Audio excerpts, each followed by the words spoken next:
My name is Abdulrazaq Isa.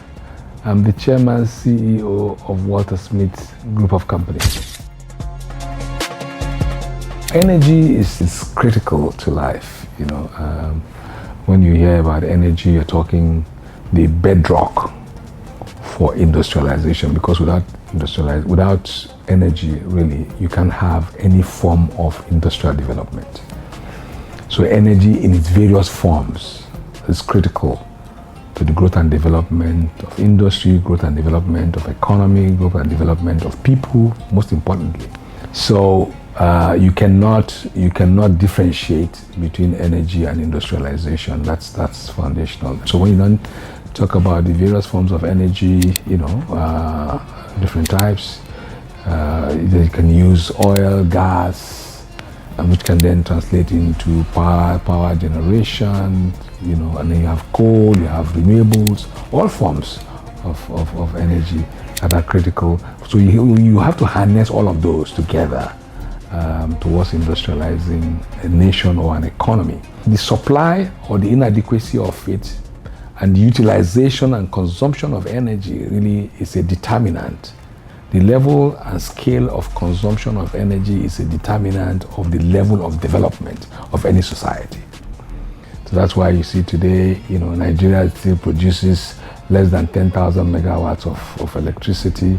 You can see the impact on our level of industrial development versus countries like South Africa, that produce almost 50,000 megawatts of electricity, and you can see their level of industrial development. That also goes on when you look at the developed nations. We call them the developed nations because of their level and extent of energy consumption in their economies.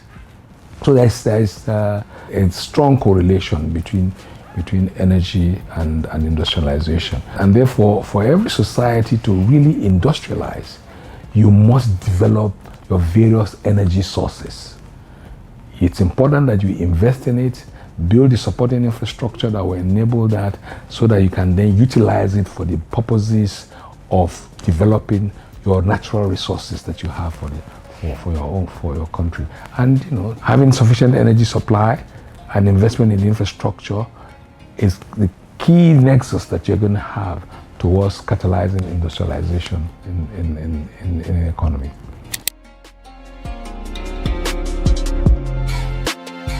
If you look at Africa, unlike every other society, the progress or development of any society is dependent on how you are able to access your natural resources, add value to the natural resources to create final products, either for domestic consumption or for export.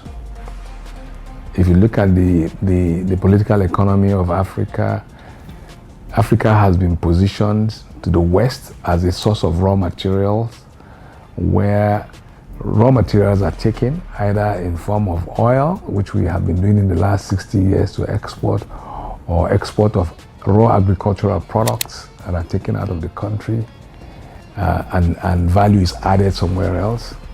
Africa is basically positioned as a provider of raw materials. And to change that, we in the private sector have a critical role to play to focus on value addition. And in that value addition process, it means we have to harness all of these resources, natural resources that we have. And those natural resources, of course, are things like oil, gas that we have in abundance. We must add value to them. That means we must build industrial infrastructure to transform them from their raw form into finished products that we can then utilize locally towards our industrialization and domestic economy. The same thing applies to agricultural products. We produce cocoa, for example, and cocoa, shea butter, cashew nuts, groundnuts, all of those things we produce in raw form, and they are taken out of this country in raw form, and value is added to them, and we then import most of them into Nigeria as finished products. We must create a value chain within Nigeria where we take all these raw materials and connect them. And the easy way to connect them requires different things. One, of course, is to create the enabling environment where that is going to happen. And which is where I see things like around industrial clusters.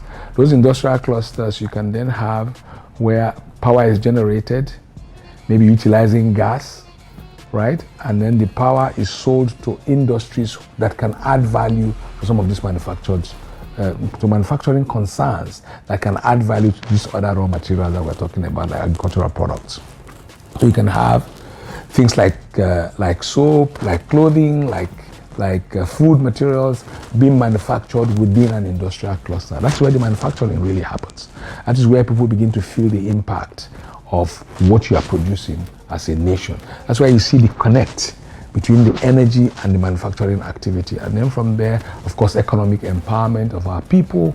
People then begin to trade this product, and then they get the benefit of all of these raw materials that we have. And for me, that is really important for the progress and development of our nation.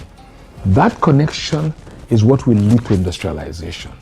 The relationship between this extraction of these raw materials, value addition, refining, utilization of gas to generate electricity, using the electricity to power industries, and for the financial institutions to also come in and provide financing. Okay.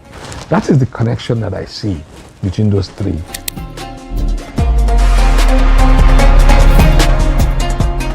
Entrepreneurship requires fundamentally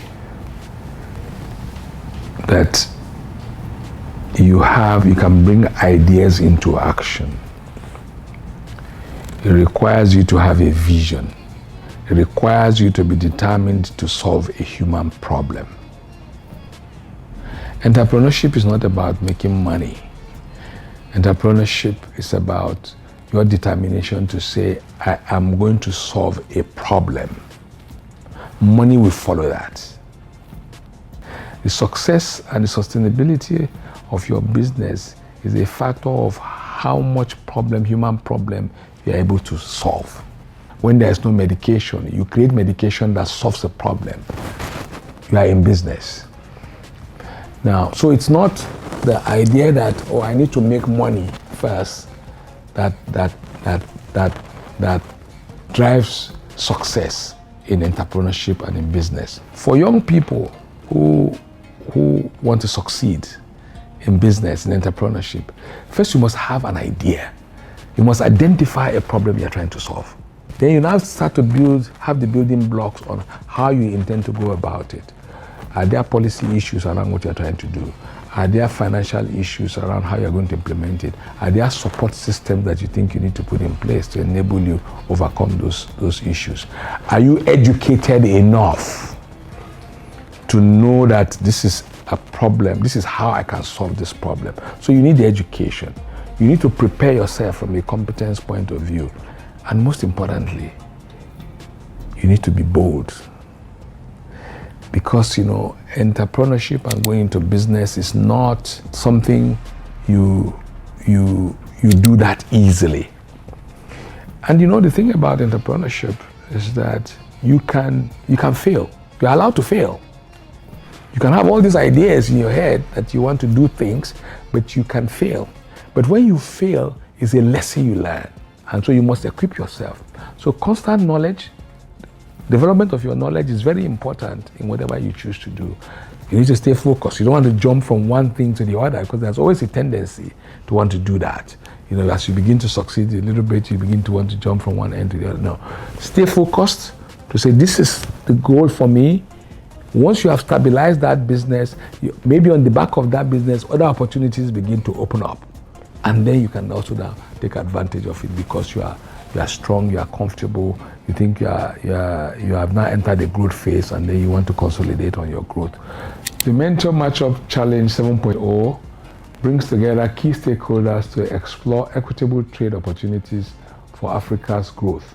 I invite you to join us on the 4th and 5th of December as I deliver my keynote address and mentor young entrepreneurs in the